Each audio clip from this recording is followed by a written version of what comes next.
Part of becoming a shinobi is one day passing on your will of fire to the next generation, and even Sasuke Uchiha wasn't immune to doing so. In fact, long before he ever met Boruto, Sasuke briefly took on a pair of students during his redemption journey, passing down some of his knowledge about the shinobi arts. However, if you've only watched the Naruto Shippuden anime or the Boruto Naruto Next Generations anime, this information is likely going to come as a shock to you, which is why in today's newest edition of After Naruto Shippuden over here on Naruto Explained, we're going to be taking a look at how Sasuke's first students before Boruto exposed him to one of Itachi's biggest sins as a member of the Akatsuki, where Itachi murdered the family of the two children that Sasuke was training. For those of you guys who are new, After Naruto Shippuden is a series over here on the channel where we discuss stories and events that occur in the Naruto era that fans call the blank period between Naruto chapter 699 and chapter 700. Some of these stories were animated into the Shippuden anime, but with changes made, and others, like this story, they were never animated at all. Hence, we call it After Naruto Shippuden. The information for this video is going to be coming to us via the Epilog Story titled Akatsuki Hidden, Evil Flowers in Full Bloom,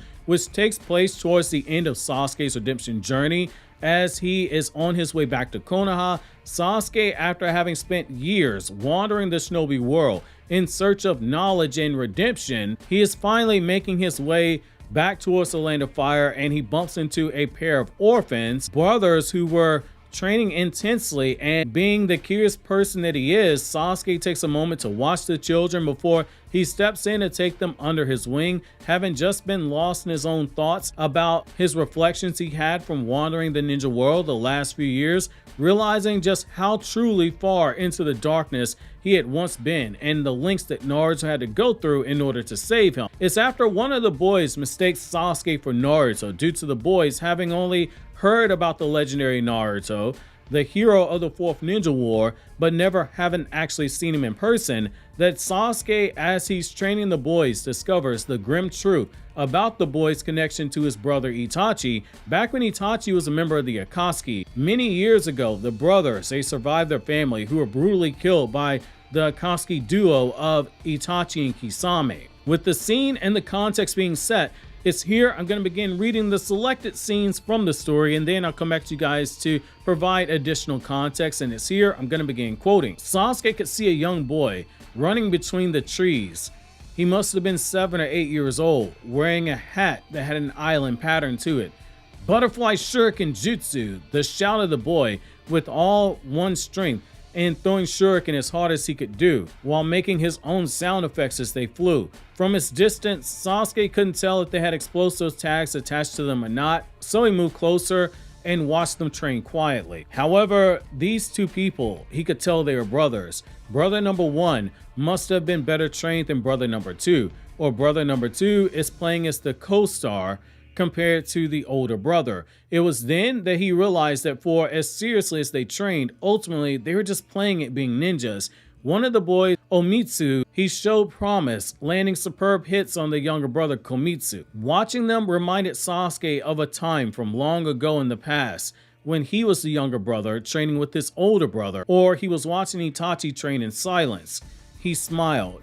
He used to be clumsy like the younger brother, and he used to be the one running around pestering Itachi. After the strong wind gusts almost caused the younger brother to fall over into the valley that they are training by, Sasuke suddenly appeared next to him, holding him and dragging him away from the pit suddenly. Komitsu's innocent eyes, they landed in time to meet Sasuke's watching eye. Instead of showing gratitude, the boy was still trying to convince him that he had everything covered, but the truth be told, he could have fallen down into the pit had it not been for Sasuke. "Hey, are you Naruto Uzumaki?" the younger brother asked. Sasuke's eyes, they widened at the sudden question. There was a clear difference between himself and Naruto. He realized the boys, they hadn't actually seen Naruto in real life, and Sasuke felt embarrassed for even being mistaken for Naruto. The older brother suddenly spoke up.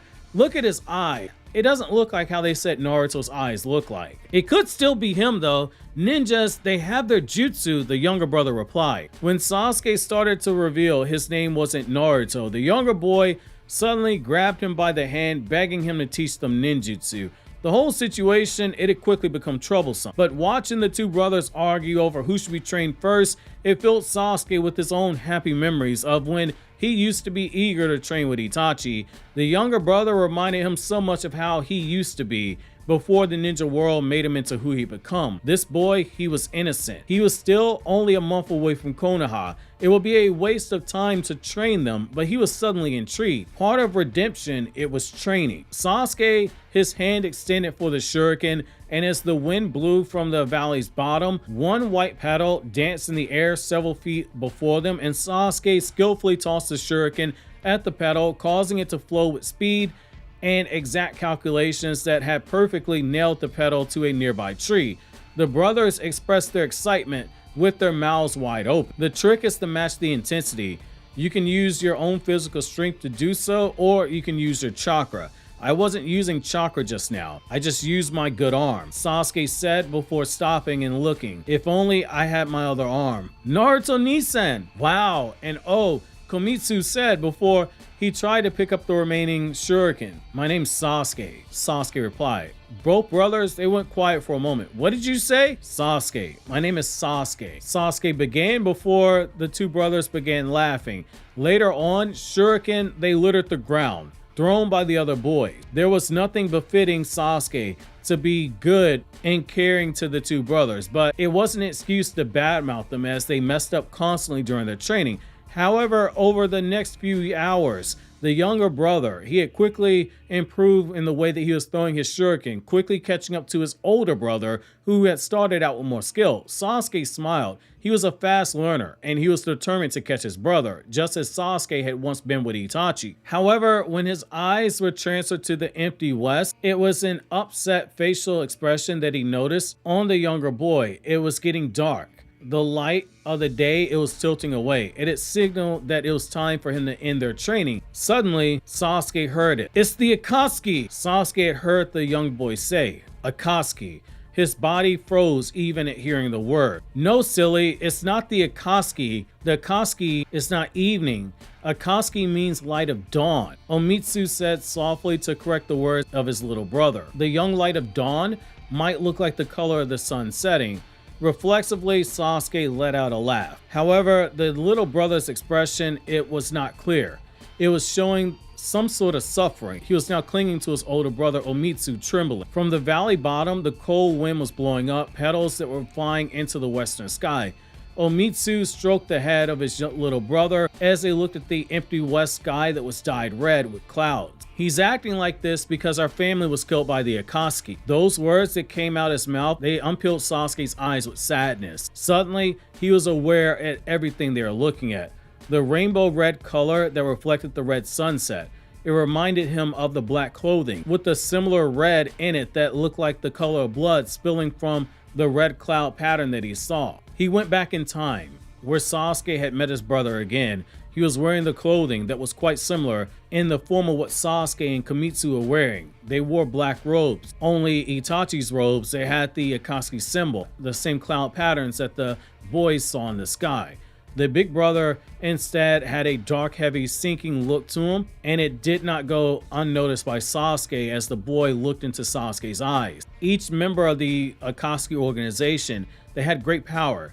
They all contained the darkness that had spread fear amongst the shinobi world in their presence. It turns out that this was their story, the true legacy of the Akatsuki. End quote. Now, it's at this point that after this chance encounter with the two boys that Sasuke finds himself taking yet another detour and extending his redemption journey. Instead of going back to Konoha, Sasuke takes time to look into the crimes of the Akatsuki carried out before they began hunting down the Biju sealed away into Jinchuriki, back when the group was still taking necessary mercenary work for people like the Stone Village and other smaller countries. It started out with wanting to learn about how Itachi killed the family of these two brothers he was training. The journey that Sasuke would take him on, it would have him retrace the steps of Hidan and Kakazu, who had slaughtered an entire small village while hunting down information on a Jinchuriki, to learning more about the growing tension between Konan and Obito, and digging even deeper into the members of the Akatsuki so that Sasuke could see what it was that separated him from them. Why was it that he was given a second chance when the other Akatsuki members weren't? each of them dying in various ways, with only less than a handful escaping the darkness of the shinobi system before they died, and even then, they were still killed, being stuck in that cycle of suffering that shinobi were forced to endure. For Sasuke, he needed these answers before he could ever truly walk back through the gates of Konoha for what would be the last time for the next few years of his life before leaving to investigate Kaguya's dimensions. Sasuke knew he was given a second chance, but if he was going to protect the village, the shinobi world from the shadows to support Naruto when Naruto became Hokage, he needed to better understand how the shinobi who were part of the strongest group of rogue ninjas in history could have fallen so deep into darkness, and he needed to see if any of them could be redeemed in the way that he was, had any of them possessed their own Naruto Uzumaki and Sakura Haruno, who had never given up on them, even when the rest of the world had done so. Well, that's going to be it for this video. If you're curious to see the story behind Itachi killing the family of these two boys, you want to click here on the left to watch that video, or you want to click here for this new video from my Anime Explained channel where I discuss non-Naruto content.